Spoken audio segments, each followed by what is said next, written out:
ये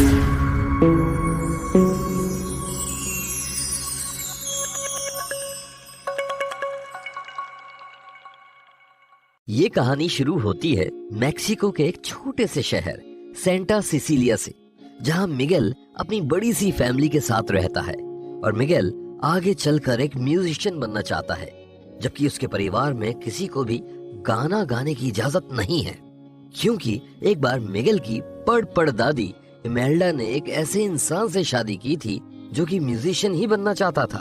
और अपने इसी सपने को पूरा करने के लिए उसने अपनी पत्नी इमेल्डा और अपनी बच्ची कोको को भी छोड़ दिया था, जिसके बाद से इमेल्डा ने म्यूजिक को अपनी जिंदगी से निकाल दिया। और अपनी बच्ची को पालने के लिए इमेल्डा ने खूब मेहनत करके जूते बनाना सीखा। और जैसे जैसे इमेल्डा का परिवार बढ़ता गया, उसका जूतों का ये बिजनेस भी बड़ा होता चला गया। और आज मिगेल और उसका सारा परिवार सिर्फ जूते ही बनाता है। और इमेल्डा की बच्ची कोको यानी मिगेल की परदादी आज भी जिंदा है। इतनी पाबंदियों के बाद भी मिगेल को म्यूजिक बहुत अच्छा लगता है, और वो भी अपने आइडल एर्नेस्टो डेला क्रूज की तरह एक बड़ा म्यूजिशियन बनना चाहता है। और मिगेल ने एक काम चलाऊ गिटार बनाकर डेला क्रूज की फिल्में देख देख कर ही गिटार बजाना सीख लिया था। और ये राज सिर्फ मिगेल के अलावा सिर्फ उसके डॉग दांते को ही पता है। इसके बाद मिगेल को पता चलता है the day of dead festival वाले दिन प्लाजा में एक सिंगिंग कंपटीशन है, और मिगेल भी उस कंपटीशन में हिस्सा लेना चाहता है। अब ऐसे ही करते करते द डे ऑफ डेड का दिन आ जाता है, जो मैक्सिकन परंपरा के हिसाब से एक ऐसा दिन है जिस दिन उनके सारे पूर्वज अपनी दुनिया पार करके उनसे मिलने आते हैं। इसी वजह से उस दिन वो सारे लोग उनके पूर्वजों की पसंद की चीजें बनाते हैं और उनकी फोटो को घरों पर लगाते हैं, ताकि वो अपनी दुनिया से उनकी दुनिया में आ सके। और अगर वो लोग ऐसा नहीं करेंगे तो उनके पूर्वज उनसे मिलने नहीं आ पाएंगे। इसके बाद हम देखते हैं मिगेल का डॉग उसके पूर्वजों के लिए रखे हुए खाने को खाने लगता है, जिसके बाद मिगेल उसे रोकने की कोशिश करता है। और इसी कोशिश में पड़ दादी इमेल्डा की तस्वीर गिरकर टूट जाती है, जहां मिगेल देखता है कि इमेल्डा के पति के हाथ में बिल्कुल वही सेम गिटार है जो डेला क्रूज के पास है। और क्योंकि उसकी फोटो में इमेल्डा ने अपने पति का चेहरा फाड़ दिया था, इसलिए मिगेल को लगता है कि उसके पड़ दादी और कोई नहीं बल्कि उसके आइडल डेला क्रूज ही है। ये बात जानने के बाद मिगेल खुशी से झूम उठता है और सारे परिवार के सामने ये ऐलान कर देता है कि उसे एक म्यूजिशियन बनना है। जिसके बाद उसकी दादी गुस्से में आकर उसका गिटार तोड़ देती है और मिगेल भी घर छोड़कर चला जाता है। इसके बाद वो सीधा पहुंच जाता है प्लाजा में, जहां सिंगिंग कंपटीशन होने वाला था, लेकिन गिटार के ना होने की वजह से वो कंपटीशन में हिस्सा नहीं ले सकता था। जिसके बाद मिगेल डेला क्रूज की समाधि पर रखे उसके गिटार को चुराने का प्लान बनाता है, लेकिन उस गिटार को बजाते ही हम देखते हैं कि मिगेल इनविजिबल हो जाता है। जहां वो तो सबको देख पा रहा था, लेकिन उसे कोई नहीं देख पा रहा था।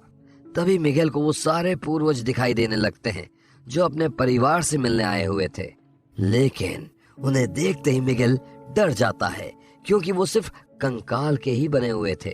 तभी दांते मिगेल के पास आता है और मिगेल को पता चलता है कि सिर्फ दांते ही उसे देख सकता है।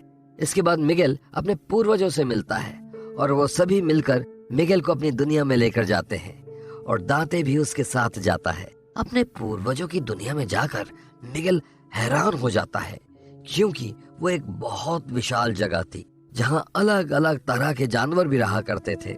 इसके बाद हमें पता चलता है कि उस दुनिया के अंदर सिर्फ वही लोग जा सकते हैं जिनकी फोटोज अब भी धरती पर किसी न किसी के पास मौजूद है।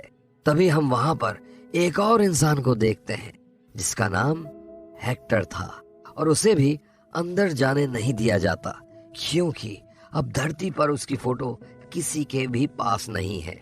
इसके बाद मिगेल सीधा जाकर मिलता है अपनी पड़ दादी इमेल्डा से, जहां इमेल्डा को पता चलता है कि मिगेल उसकी फोटो घर से लाया था, और इसी वजह से इमेल्डा अपने परिवार से मिलने धरती पर नहीं जा सकी। वहीं मिगेल को भी ये पता चलता है कि वो शापित है, और अगर वो सुबह सूरज उगने से पहले पहले वहां से नहीं गया तो उसे हमेशा के लिए वहीं रहना होगा। और वहां से जाने का बस एक ही रास्ता था, अपनी मम्मा इमेल्डा का आशीर्वाद लेना। लेकिन इमेल्डा उससे आशीर्वाद तभी देगी अगर वो म्यूजिशियन बनने का सपना छोड़ दे तो। इसके बाद मिगेल दांते के साथ वहां से भागकर अपने पड़ दादा डेला क्रूज को ढूंढने निकल पड़ता है। और अब मिगेल हर किसी से बचता हुआ वहां से निकल रहा था और वहीं उसके पीछे पीछे उसका परिवार भी उसे ढूंढने में लगा हुआ था।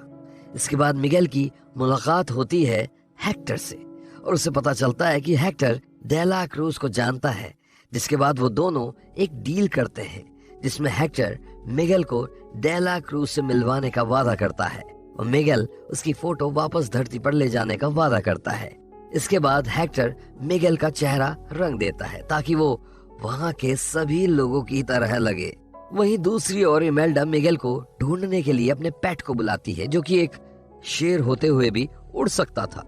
अब हेक्टर मिगेल को डेला क्रूज से मिलवाने का प्लान बना रहा था, तभी उसे एक सिंगिंग कंपटीशन दिखाई देता है जिसके विनर को डेला क्रूज से मिलने का मौका मिलेगा।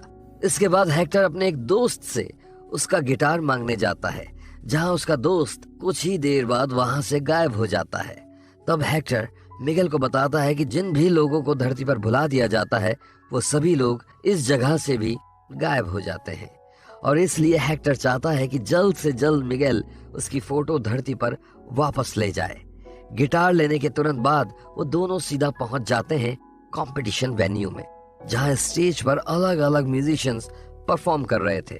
और अब बारी आती है मिगेल की, जहां मिगेल शुरुआत में तो काफी नर्वस था लेकिन कुछ ही देर में मिगेल की सिंगिंग सबको अच्छी लगने लगती है और वहां की सारी भीड़ उसके गाने को एंजॉय करने लगती है।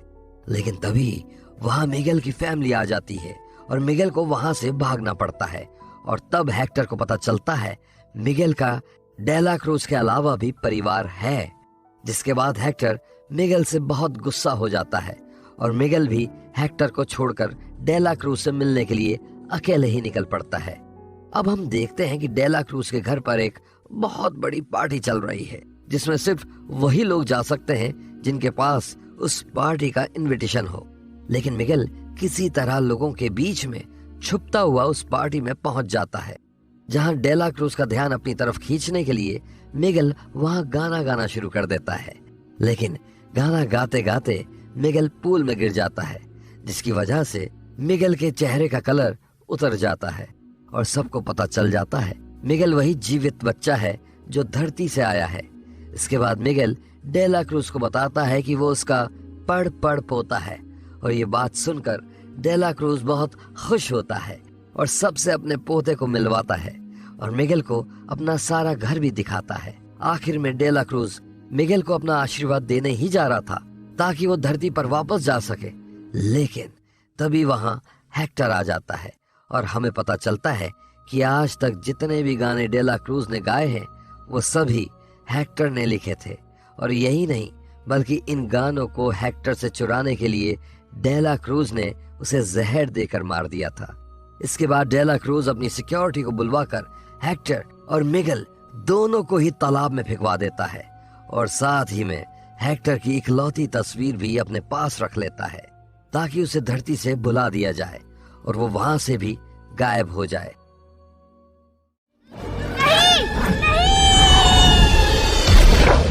इसके बाद तालाब से बाहर आकर मिगेल हेक्टर से मिलता है और तभी हम देखते हैं कि हेक्टर के गायब होने का सिलसिला अब शुरू हो चुका है। जिसके बाद हेक्टर मिगेल को बताता है कि उसकी बेटी कोको उसे अब भूलती जा रही है, इसलिए अब हेक्टर बहुत जल्द ही वहां से गायब हो जाएगा। तब मिगेल को समझ में आता है कि कोको और कोई नहीं बल्कि उसकी पड़दादी ही है और उसके असली पड़दादा डेला क्रूज नहीं बल्कि हेक्टर ही है। साथ ही में उस फोटो में भी जो गिटार था वो हेक्टर का ही था, लेकिन डेला क्रूज ने गानों की तरह उसके गिटार को भी चुरा लिया था। इसके बाद हेक्टर मिगेल को वो गाना सुनाता है जो वो अपनी बेटी कोको के लिए रोज गाया करता था कि तभी थोड़ी देर बाद वहां इमेल्डा पहुंच जाती है। जिसके बाद मिगेल इमेल्डा को बताता है कि कैसे हेक्टर तो उनके पास आना चाहता था लेकिन डेला क्रूज ने उसे जहर देकर मार दिया था। मिगेल इमेल्डा को ये भी बताता है कि डेला क्रूज के पास हेक्टर की एक लौती फोटो है और अगर वो उसकी फोटो को आने वाली सुबह से पहले पहले वापस धरती पर लेकर नहीं गया तो हेक्टर यहाँ से भी गायब हो जाएगा। ये सुनकर इमेल्डा हेक्टर की मदद करने के लिए मान जाती है, जिसके बाद हम सीधा पहुंच जाते हैं एक बड़े से स्टेडियम में, जहां कुछ ही देर में डेला क्रूज परफॉर्म करने वाला था। और इसी स्टेडियम के बैक स्टेज एरिया में मिगेल के परिवार डेला क्रूज को पकड़ लेता है, जिसके बाद डेला क्रूज वहां से भागना शुरू कर देता है और परिवार के सभी लोग उसका पीछा करने लगते हैं। अब वहां हर जगह अफरा तफरी मच जाती है और इमेल्डा किसी तरह डेला क्रूज से फोटो तो ले लेती है, लेकिन उस फोटो को लेते लेते वो सीधा स्टेज पर पहुंच जाती है, जहां हजारों की भीड़ उसके सामने थी और इमेल्डा को मजबूरन गाना गाना पड़ता है। और परफॉर्मेंस खत्म होने के बाद इमेल्डा अपना आशीर्वाद मिगेल को देने ही वाली थी कि तभी वहां डेला क्रूज आ जाता है और मिगेल को हेक्टर की फोटो के साथ वहां से नीचे फेंकने की धमकी देता है। तभी परिवार के कुछ मेंबर्स एक कैमरा ऑन कर देते हैं, जिसकी लाइव फुटेज स्टेडियम के सभी लोग देख सकते थे। जिसके बाद उन सबको ये पता चल जाता है कि डेला क्रूज ने पहले हेक्टर को मारा और फिर उसके सॉन्ग्स भी चुरा लिए। तभी हम देखते हैं कि डेला क्रूज मिगेल को नीचे फेंक देता है, जिसके बाद इमेल्डा का पैट उसे गिरने से तो बचा लेता है, लेकिन हेक्टर की फोटो मिगेल से गुम हो जाती है। अब सुबह का सूरज उगने लगा था और हेक्टर भी शायद अब जाने ही वाला था कि तभी हेक्टर और इमेल्डा अपना आशीर्वाद मिगेल को देकर वहां से भेज देते हैं। धरती पर पहुंचते ही मिगेल अपनी दादी कोको से मिलने जाता है, जहां वो उन्हें उनके पिता का वही गाना सुनाता है जो उनके पिता रोज उनके लिए गाया करते थे। और तभी हम देखते हैं कि मामा कोको को अपने पिता याद आ जाते हैं और मामा कोको मिगेल को उस फोटो का वो फटा हुआ हिस्सा देते हैं जिसमें उनके पापा की फोटो थी।